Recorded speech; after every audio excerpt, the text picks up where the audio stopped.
speaking about being ambassadors of our culture. I think a lot of times when people get together to discuss matters, they think that the goal is agreement. And agreement is good. Ultimately, you would like to have agreement, but before that, you have to have understanding.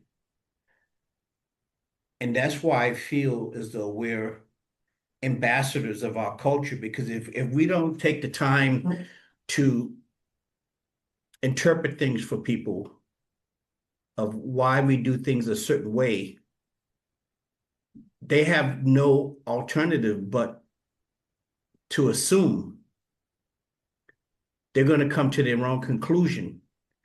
I would rather tell someone why I feel a certain way. It doesn't mean that they agree, but they may have a better understanding of that. And over time, it's another perspective that they can add to their own thought process.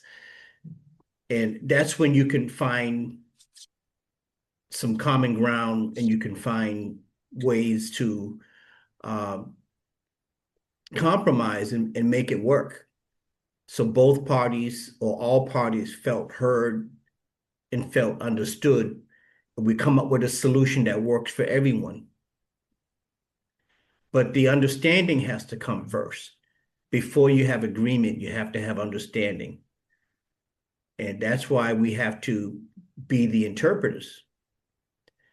When I have friends from many different cultures and we get together and I'm always asking questions and they're always asking questions and nothing is off limits. And we grow in understanding, and that provides a sense of safety, and it provides a sense of familiarity.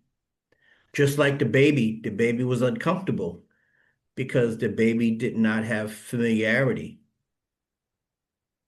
Later in life, 2 or 3, the baby's going to love peekaboo. But at 6 months old, you're just a scary looking guy making faces at me. So even with a smile, but over time, familiarity breeds contempt. We learn things from each other. Some of the things I learned from Celine is, why do you eat a big dinner? She said, well, the Western world and the Eastern world are different. In America, we have a big breakfast, a medium lunch, and a big, humongous dinner, and then we go to sleep. And she told me, this is maybe 10 years ago or more. She said, in the Western world, we have a big breakfast, a medium lunch, and a small dinner. And she also said, in America, we like to have cold beverage with our meal.